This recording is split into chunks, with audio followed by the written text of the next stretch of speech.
Hello guys, today on Kids Dream Toys we got Walt Disney, Mickey's Christmas Carol book. Come read with us.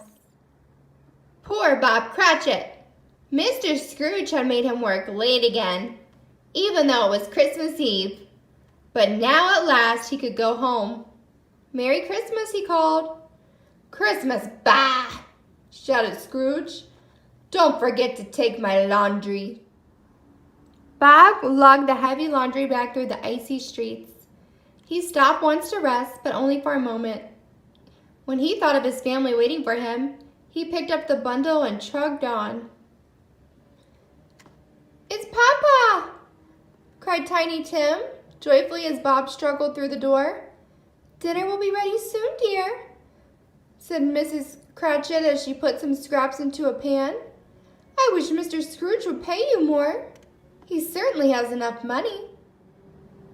But Scrooge never thought he had enough money. Tonight, as always, he stayed late at the office to count his gold coins. His nephew Fred opened the door. "Here's a holly wreath for you, Uncle," he said. "I've come to invite you to Christmas dinner. We're having roast goose and plum pudding and candied fried fruits and—" "Out of my way, boy!" shouted Scrooge. "You know I can't eat that stuff." "Give a penny for the poor?" asked a man on the street. "Give that to the poor!" cried Scrooge angrily, shoving the wreath over the man's head. "All this Christmas fuss," muttered Scrooge. "Bah, humbug!" He thought of his old dead partner, Jacob Marley. "Marley never gave anything away," he said. "He was my kind of man." Scrooge shivered. He couldn't wait to get inside of his house. As soon as he was indoors, Scrooge sank into his favorite chair. He was just dozing off when— clank, clank, clank. Scrooge sat up with a start. The ghost of Jacob Marley was coming towards him, slowly dragging long, heavy chains. "I must carry these chains through eternity," moaned Marley, "because I was selfish. Your punishment will be the same, Ebenezer Scrooge." "No!" said Scrooge. "It can't be. Help me, Jacob." "Tonight," said Marley, "3 spirits will visit you. Listen to them, or your chains will be heavier than mine." The ghost vanished. Scrooge blinked and shook his head. "I need to rest," he thought. "Imagine thinking I saw old Marley." He climbed into bed. He had barely fallen asleep when the alarm clock jangled. Scrooge opened his eyes and saw a dapper little fellow standing on the night table.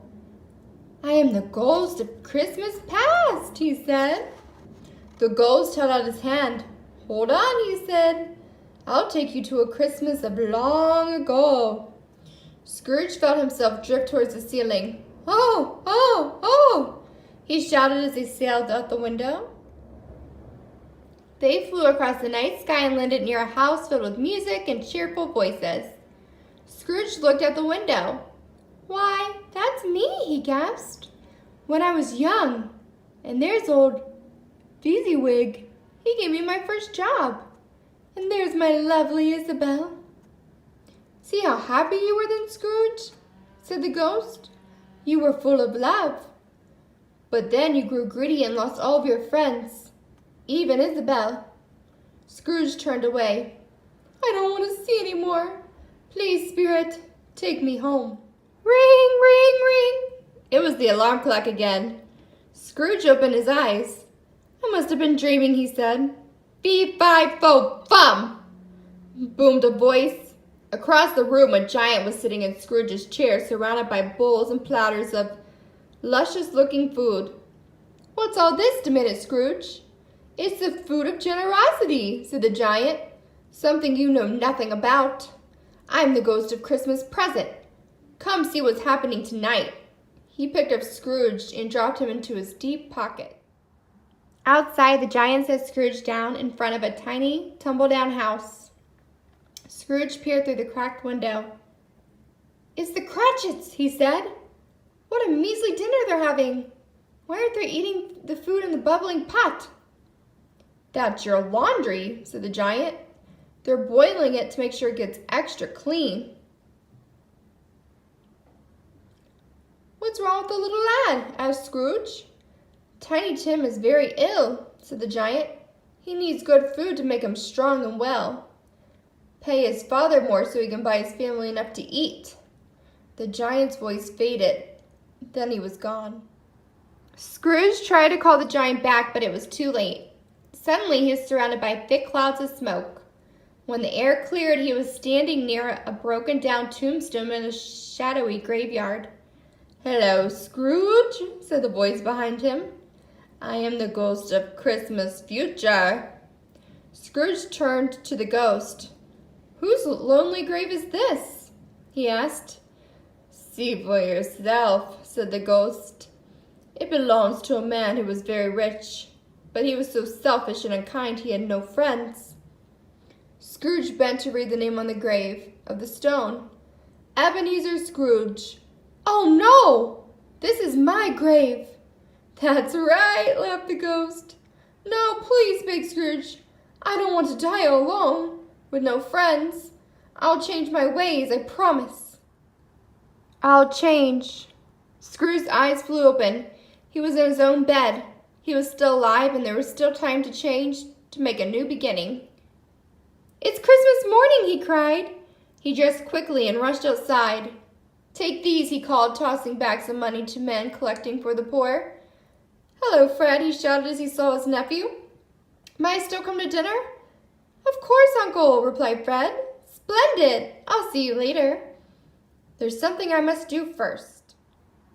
A while later, Scrooge knocked at Bob Cratchit's door. "Merry Christmas!" Scrooge said happily. "I have another bundle for you." "More laundry, sir?" gulped Bob. Scrooge laughed. "Don't be silly, my boy." "Look, Papa!" cried Tiny Tim, opening the sack. "Toys!" "Friends are worth more than all the gold in the world," said Scrooge. "Cratchit, from now on, you and your family will have all good food and warm clothing you need. Merry Christmas, my friends."